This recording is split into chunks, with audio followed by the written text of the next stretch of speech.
ہمارے ساتھ موجود ہیں سینئر صحافی اور سینئر تجزیہ کار جناب مظہر عباس صاحب.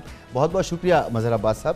سر، کل تک عمران خان صاحب جب حکومت میں تھے تو وہ اپنی اپوزیشن کو کہتے تھے کہ آپ کو اداروں کے خلاف بیان بازی نہیں کرنی چاہیے، فوج کے خلاف خاص طور پہ بیان بازی نہیں کرنی چاہیے، لیکن اب جب وہ حکومت میں نہیں ہیں تو تاریخی حوالے دے رہے ہیں اور تاریخی حوالوں کے ذریعے وہ تنقید کا نشانہ بنا رہے ہیں. شکریہ مسعود.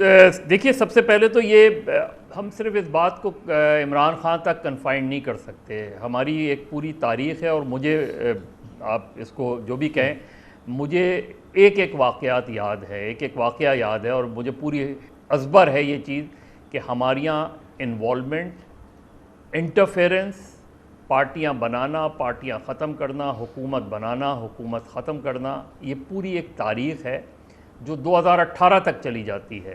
کہ 2018 سے پہلے آپ کو پتہ ہے الیکشن سے پہلے بلوچستان میں کیا ہوا، گورنمنٹ کس طرح بنائی گئی، اور پھر عمران خان صاحب کی سپورٹ اور پھر عمران خان سے سپورٹ ایک طریقے سے وڈرا کرنا. یہ وہ ساری چیزیں ہیں جو ہماری ہسٹری ہے. لیکن اس میں اگر پولیٹیشنز کے رول کو ہم یہ سمجھیں کہ پولیٹیشنز کا کوئی رول ہی نہیں رہا، پولیٹیشنز کمپرومائز کرتے ہیں، پولیٹیشنز سرنڈر کرتے ہیں، پولیٹیشنز جو ہیں جو اپنے اقتدار کے لیے وہ بڑی سے بڑے کمپرومائز کرتے ہیں. مطلب میں نام نہیں لینا چاہتا لیکن اتنے بڑے بڑے کمپرومائز ہوئے ہیں اور سامنے دیکھے ہیں وہ کمپرومائز ہوتے.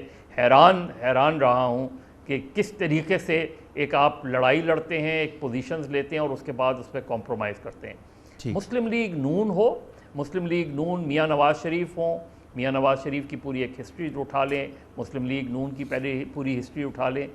عمران خان 2018 تک عمران خان کی پوزیشن نیوٹرل امپائر کے بارے میں کچھ اور تھی، نیوٹرل کے بارے میں کچھ اور تھی، امپائر کی انگلی کھڑے کرنے کے بارے میں کچھ اور تھی، اور 2022 میں ہمیں کوئی اور پوزیشن نظر آتی ہے. کیوں عمران خان بار بار یہ کہہ رہے ہیں کہ نیوٹرل صرف جانور ہوتا ہے؟ کوئی وضاحت تو کریں، کس سے متعلق کہہ رہے ہیں آپ؟ کس کو کہہ رہے ہیں؟ آپ جو سب سے بڑے ایڈوکیٹ رہے کہ جی میں نے نیوٹرل امپائرز جو ہے انٹروڈیوس کرایا. اب اگر آپ کہتے ہیں کہ انسان نیوٹرل نہیں ہوتا تو پھر عدلیہ میں جو لوگ بیٹھے ہیں وہ کیوں، اگر وہ نیوٹرل نہ ہوں تو قانون انصاف کا ترازو جو ہے اس کا تو توازن ہی نہ رہے. تو میرا خیال ہے کچھ ہوتے ہیں ادارے ایسے جنہیں نیوٹرل رہنا چاہیے. میڈیا ان میں سے ایک ہے. میڈیا کو نیوٹرل ہونا چاہیے، صحافیوں کو نیوٹرل ہونا چاہیے، فوج کو نیوٹرل ہونا چاہیے، عدلیہ کو نیوٹرل ہونا چاہیے. یہ ہم جو پولیٹیشنز ہیں، ہمارے جو پولیٹیشنز ہیں، یہ جب اپوزیشن میں ہوتے ہیں تو ان کا پورا ریاست کے بارے میں، نظام کے بارے میں تصور کچھ اور ہوتا ہے. جب یہی لوگ حکومت میں آتے ہیں تو پھر ان کا جو رویہ ہے، ان کا جو تصور ہے وہ بالکل مختلف ہو جاتا ہے. تو عمران خان خود کہتے ہیں کہ جولائی اگست سے سلسلہ شروع ہوا، اکتوبر میں DGI کے حوالے سے. اور دیکھیں، اس ملک میں 2 تقرریاں ایسی ہوتی ہیں جس پہ ہمیشہ کوئی نہ کوئی، میڈیا میں خبریں بھی آتی ہیں، بے شمار خبریں آتی ہیں، اور وہ آج سے نہیں ہے، کئی سالوں سے ہے، کئی دہائیوں سے. امپورٹنٹ بھی تو ہے نا ایک آرمی چیف کا تقرر، جس تناظر کا آپ نے ذکر کیا، اس میں بہت امپورٹنٹ ہے. تو اچھا، مگر عمران خان صاحب آج اس کی وضاحت بھی کرتے نظر آئے. آج وہ کہہ لیں کہ میں نے میر جعفر اور میر صادق، نواز شریف اور شہباز شریف کو کہا ہے، اور انہوں نے مگر کل جو گفتگو کی تھی جلسے میں انہوں نے کمانڈر ان چیف کا لفظ استعمال کیا، سپہ سالار کا لفظ استعمال کیا تھا. تو آج وہ دوسری بات کر رہی ہیں. دیکھیں، خان صاحب کا مسئلہ یہ کہ تو آپ کی تو اسلامی تاریخ اس سے بھری پڑی ہے ان واقعات سے. ورنہ تو آپ دیکھیں نا کہ آپ حکومت کر رہے تھے. آپ اسپین کی مثال لے لیں اور مثالیں لے لیں. میرا خیال ہے مثالیں وہ جب دیتے ہیں تو ان کو اندازہ نہیں ہوتا کہ مثالیں کہاں فٹ ہونی چاہیے، کہاں نہیں ہونی چاہیے، محاورہ کہاں فٹ ہوتا ہے، کہاں نہیں ہوتا. تو یہ میرا خیال ہے انہیں تھوڑا سا احتیاط کرنا چاہیے جب سلیکشن آف ورڈز کے اندر. اب وہ کل جہلم میں بتائیں گے کہ یہ شریف برادران کس طرح، کیوں جہلم پک کیا انہوں نے اس کے لیے.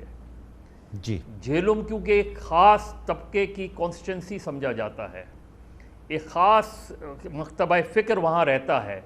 اس لیے وہ جھیلم کو پک کیا انہوں نے کہ وہاں آ کے وہ بتائیں گے. اور ظاہر ہے گجرانوالہ میں نواز شریف صاحب کی تقریر اٹھا لیں, مریم نواز صاحبہ کی تقریر اٹھا لیں, تو آج جب شہباز شریف ان کی تقریر کا جواب دے رہے ہیں تو پھر اگر آپ نے اس حوالے سے کوئی کارروائی کرنی ہے, کوئی مقدمہ قائم, البتہ تو میں اس کے خلاف ہوں کہ آپ اس طرح کی کوئی کارروائی کریں, لیکن اگر کرنی ہے تو پھر آپ یہ کیسے بیل آؤٹ کر سکتے ہیں نواز شریف صاحب کو بھی, مریم نواز صاحبہ کو.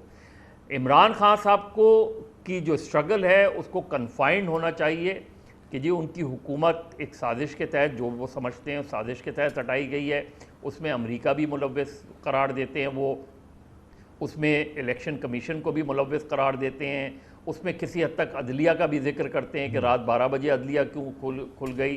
تو وہ سب کو اور اب تو خود ان کے ہی اسپوکس مین فواد چودھری صاحب یہ کہہ چکے ہیں نا, آن ریکارڈ کہہ چکے ہیں جی کہ جی اگر اسٹیبلشمنٹ سے ہمارے تعلقات اچھے ہوتے تو ہماری حکومت نہیں جاتی.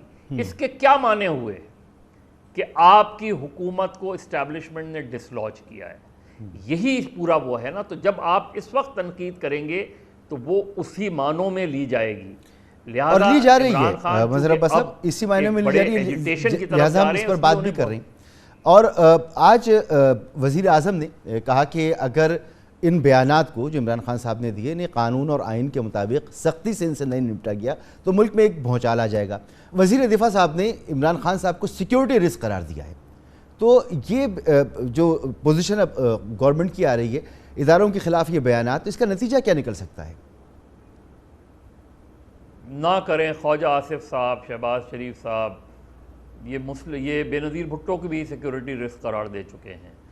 ہم اپنی سیاسی مخالفت میں ماضی میں بھی اور اب بھی اتنے آگے چلے جاتے ہیں کہ ہم کسی کو بھی سیکیورٹی رسک قرار دے دیتے ہیں, کسی کو بھی. اب عمران خان صاحب کو دیکھیں نا, وہ ہر دوسرے آدمی کو جو ان کا مخالف ہے وہ اس کو غدار قرار دے رہے ہیں. اب تصور تو کریں غدار کا لفظ کتنا, یعنی صرف جنرل پرویز مشرف کے خلاف آرٹیکل 6 کا مقدمہ قائم ہوا تو میڈیا کو یہ ایڈوائز گئی کہ آپ اس کو ٹریزن نہ کہیں, اس کو آئین شکنی کہیں, یعنی جو آرٹیکل 6 لکھا ہوا ہے ہائی ٹریزن, تو یہ ایڈوائز تھی کہ ہائی ٹریزن نہ لکھا جائے اس کو. تو آپ تصور کریں کہ ٹریٹر جب آپ کہہ رہے ہیں تو کتنا سیریس, کتنا سنجیدہ لفظ ہے.